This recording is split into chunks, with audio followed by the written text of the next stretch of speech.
मजदूर एकता वंदे वंदे हमारी मांगे हिंदुस्तान कि मैं हूँ नई दिल्ली के जंतर मंतर पर, और जंतर मंतर पे तमाम राजस्थान से जो है मज़दूर आए हुए हैं। जो ज़मीन से पदार्थ निकलता है उसका कार्य करते हैं ये मज़दूर। कई बार इन मज़दूरों को जो है ऐसे केमिकल निकलते हैं ज़मीन में से, जो कि इनके शरीर के लिए बहुत ज़्यादा हानिकारक हैं। कई मज़दूरों को जो है ये केमिकल इतना हानिकारक पहुंचा कि उनको कैंसर के वो मरीज़ बन गए, पैरालिसिस हो गया है, और इंश्योरेंस होता है जो हर कंपनी इंश्योरेंस देती है वो भी नहीं इनको मिल पा रहा है। आइए इनसे जानते हैं क्या इनकी समस्याएं हैं आगे, और क्या ये मांग रख रहे हैं केंद्र सरकार से। मेरा नाम शिवराज सिंह है। शिवराज जी, आपने अभी बताया कि आपने मजदूरों की जो आवाज़ थी उसको उठाते हैं।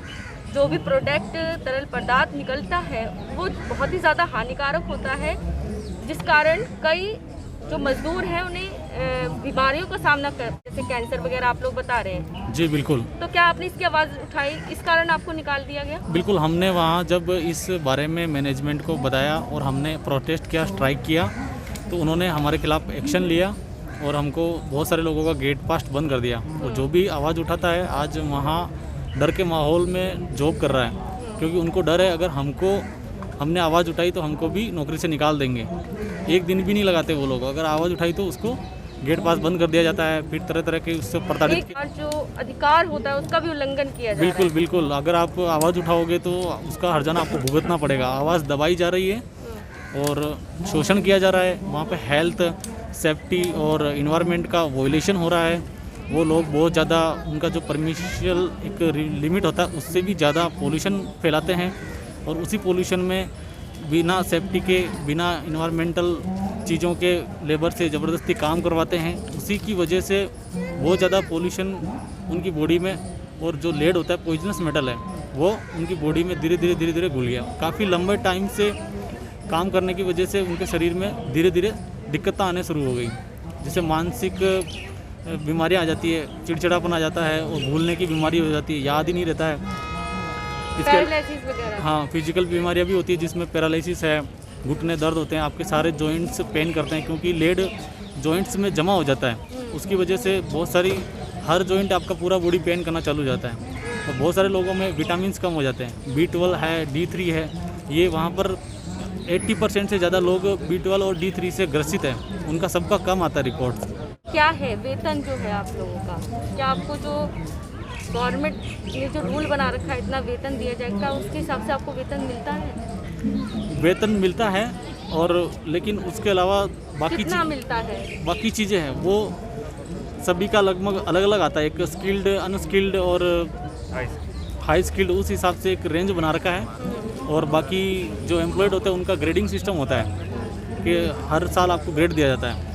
जो एम्प्लॉय इस तरीके से अगर आवाज़ उठाता है या कोई इन चीज़ों के खिलाफ बोलता है, या सेफ्टी में अगर काम नहीं करना चाहता है कि भाई हेल्थ का इशू है, वो मना करता है, तो अगले साल उसका मतलब ग्रेड उसको काट दिया जाता है, फिर उसको जबरन VRS दे दिया जाता है। अच्छा। उसका गेट पास बंद करके और बोलते हैं कि आपको VRS लो, नहीं तो हम आपको टर्मिनेट करेंगे, और टर्मिनेट करें तो आपको एक्सपीरियंस सर्टिफिकेट भी नहीं देंगे, कहीं दूसरी जगह जॉब भी नहीं कर पाओगे। वो बेचारा एम्प्लॉई महीने 2 महीने ऐसे उनके पीछे पीछे भागता है HR के, उनके बॉस के पास, फिर थक हार के ज़बरदस्ती उससे रिजाइन लिखवा के और उसको घर भेज दिया जाता है। अच्छा, जो खनन में आप लोग क्या है सब पदार्थ होता है जो निकलता है खनन में? कई प्रकार की चीज़ें होती हैं। हाँ, खनन में केमिकल निकलता है? मेटल निकलता है, एक तो लेड है, एक जिंक है, और सिल्वर भी निकलता है। उसके साथ साथ उनके बाई प्रोडक्ट होते हैं जो निकलते हैं, कैडमियम है जैसे, और H2SO4 एसिड बनता है वहाँ पर, तो SO2 गैस भी वो बहुत ज़्यादा निकालते हैं। जो लिमिट होती है चिमनी में, हमें 150 ppm निकालना है गवर्नमेंट के रूल्स के हिसाब से, तो वो लोग अभी पिछले 2 साल से 2-2,500-3,000 ppm तक एवरी सेकेंड निकाल रहे हैं। फिर भी उन्होंने अपने एनालाइजर सब ख़राब कर रखे हैं, और उसमें रीडिंग भी बहुत कम दिखाते हैं कि 50 ही आ रहा है, 100 ही आ रहा है, जबकि हकीकत में फील्ड में जो रीडिंग्स आ रही है वो बहुत ज़्यादा है। और उसका अच्छा, आपका जो हेल्थ चेकअप होता होगा वो साल में होता है या 6 मंथ में होता है? हमारा ब्लड सैंपल लिया जाता है हर 3 महीने में, लेकिन उसकी रिपोर्ट्स हमें कभी बताई नहीं जाती है। जब हम पूछते हैं तो वो कहते हैं कि अगर तुम्हारा लेड अगर ज़्यादा आएगा तो हम आपको इन्फॉर्म कर देंगे, बट इन्फॉर्म किसी को आज तक किया नहीं गया। बोले सबका सही है, सबका सही है, और काम करवाते गए। क्या आपको भ्रम में रखा जाता है? बिल्कुल धोखे में रखा गया, भ्रम में रखा गया। रिपोर्ट्स कभी किसी को बताई नहीं गई, और जब ये मैटर उठा तो उन्होंने जो डॉक्टर था उसको भी वीआरएस दे के निकाल दिया, कहीं वो डॉक्टर सच ना बोल दे। डॉक्टर भी बदल दिए उन्होंने हॉस्पिटल के। इस तरीके से पूरी तरीके से जो और लोग थे, जो मैनेजमेंट जिनके अंडर में लोग काम करते थे, उनको लगा कि जब है माँ आवाज़ उठ रही है तो उन एम्प्लॉयड को भी उन्होंने वीआरएस दे के निकाल दिया।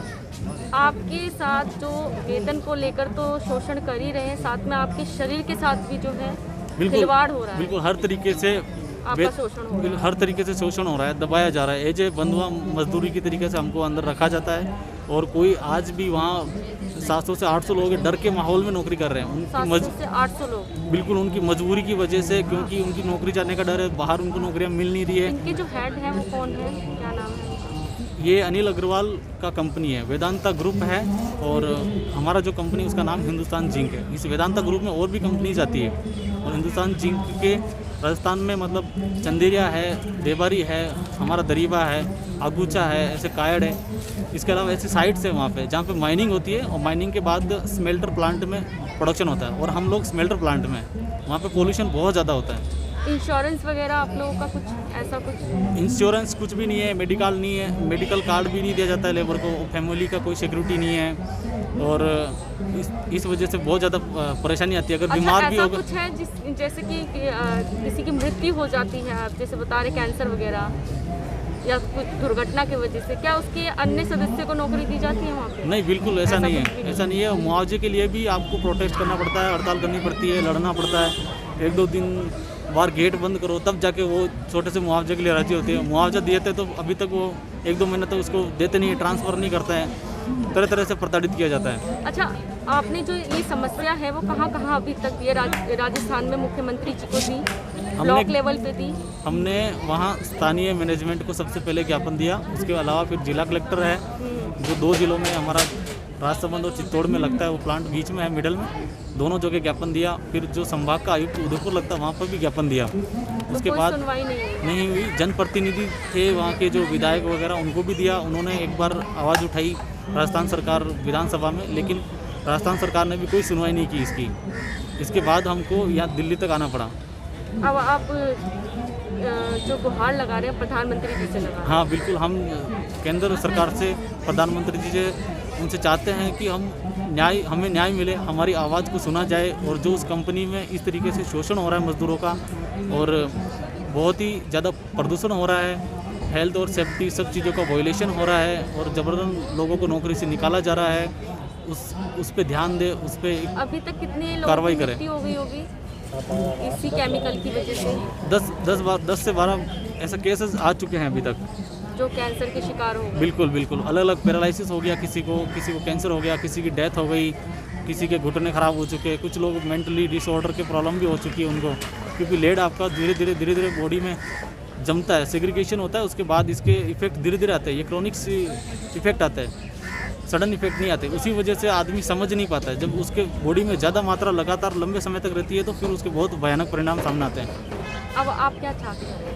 अब हम चाहते हैं कि जितने भी लेबर है जिनका हाई पीपीएम है, जिनका ज़्यादा लेड में शरीर में है, उनको एक हेल्थ के रूप में एक मुआवजा मिले, ताकि बाहर वो अपना जीवन जो बाकी बचा, क्योंकि वो काम करने लायक रहे ही नहीं, काम करते हैं अंदर बैठ नहीं, मतलब 1 घंटे से या आधे घंटे से ज़्यादा खड़े भी नहीं रह सकते, ऐसी हालत है। उनको चक्कर आते हैं और हाथ पैर कांपने लग जाते हैं। क्या हमारे साथ कंपनी ने 9 साल तक धोखा किया हमारे साथ।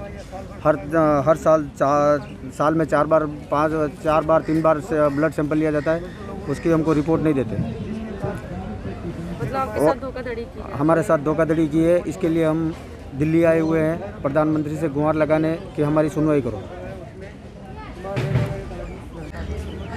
मेरा नाम कमला शंकर कुमावत है, राजस्थान से आए, राजसमंद जिले से लेड प्लांट दरीबा में काम करते हैं। हम गरीब मजदूर हैं और मजदूरी तो मजदूरी करते हैं, लेकिन हमारे साथ हिंदुस्तान जिंक ने धोखा किया है।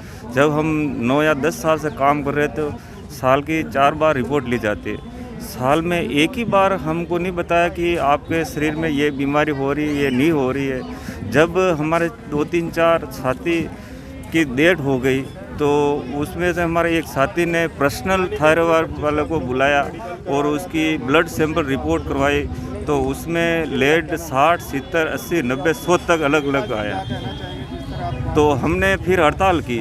हड़ताल के बाद जब उनको बोला तो ऐसे लेड ऐसा कुछ भी नहीं है और हर आवाज़ को दबाया जाता है। जब हमने मुआवजे की बात भी की तो उसको दबाया जाता और प्रशासन से गुहार गई तो प्रशासन द्वारा हमारे 4 आदमी को लॉकर में भी डाल दिया था। फिर हमने वापस हड़ताल की, उसको बाहर निकाला। तो क्या ना, मोदी जी से क्या गुहार लगा रहे हैं? बस हमको इंसाफ दिलाओ, हमको इंसाफ चाहिए। हमारे साथ गलत हुआ है तो उसको इंसाफ चाहिए, मुआवजा चाहिए। अभी कितने दिन तक आप लोग यहीं बैठे रहेंगे दिल्ली के जंतर? जब तक न्याय नहीं मिलेगा जब तक बैठे रहेंगे। जब तक न्याय नहीं मिलेगा हाँ, तब तक आप लोग यहीं बैठे रहेंगे। और क्या। वहाँ के मुख्यमंत्री गहलोत जी के पास आप लोग गए, वहाँ से क्या आश्वासन मिला आप लोगों को? आप लोगों ने कंप्लेंट वहाँ दी? हमने और स्पीड बॉक्स किया था लेकिन हमें कोई आश्वासन नहीं मिला। वहाँ के डीएम वगैरह? हमने जितने भी हमारे हैं उनको सबको हमने ये स्पीड बॉक्स करके हमारी जो व्यथा थी, जो हमारी ये जो दुख की जो बात थी, हमने उनको अवगत कराया लेकिन हमें कोई आश्वासन नहीं मिला।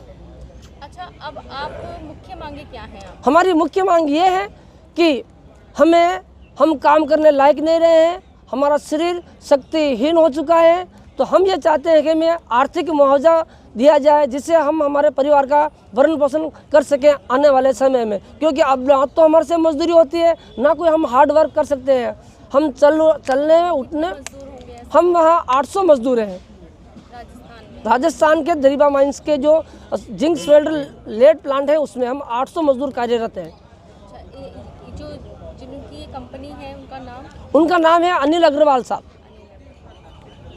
हम मोदी जी से यह गुहार लगाते हैं कि हमें न्याय मिले, हमें मुआवजा दिलाए और उस कंपनी में ऐसी व्यवस्था की जाए जिससे आने वाले समय में और कोई मजदूर भाई लेड पीड़ित ना हो, उनको मेडिकल सिस्टम दिया जाए, उनकी अच्छी व्यवस्था की जाए ताकि आने वाले समय में ऐसी नौबत नहीं आए कि मजदूर भाइयों को खाने के दाने बेच के या जंतर मंतर पर आके धरना देना पड़े। आपका अनिश्चितकालीन धरना चलता रहेगा? धरने में हमें सबसे बड़ी दिक्कत ये हो रही है कि हमें यहाँ दिल्ली जंतर मंतर में बैठने की परमिशन में बहुत दिक्कत हो रही है। हमें परमिशन दिलाने की कृपा करें ताकि हम यहाँ अनिश्चित काल पर बैठ सके। बाकी हम यहाँ आत्मदाह कर लेंगे। हमारी को यहाँ पे भी परमिशन में बहुत दिक्कत आ रही है, दौड़ना पड़ता है हमें परमिशन के लिए। हजारों जने हमें गुमराह करने वाले मिल जाते हैं। हम ये चाहते हैं दिल्ली सरकार से कि हमें परमिशन मिले लंबे समय तक, जिससे कि हम यहाँ धरना दे सकें और हमारी मांग मोदी जी तक जाए। हमें परमिशन के लिए हमें बहुत परेशान होना पड़ रहा है। हम चाहते हैं कि पार्लियामेंट थाने से हमें परमिशन लंबे समय के लिए मिले ताकि हम यहाँ धरना प्रदर्शन करते रहें और हमारे जब तक हमारी मांगे पूरी नहीं होगी तब तक हम यही धरना देंगे। और अगर हमें परमिशन नहीं मिलेगी तो भी और परमिशन मिलेगी तो भी हम यही धरना देते रहेंगे और हम हमारे घर वालों को, हमारे बीवी बच्चों को और हमारे परिवार वालों को भी यहाँ बुला लेंगे और संसद के चारों तरफ घेरा डालेंगे।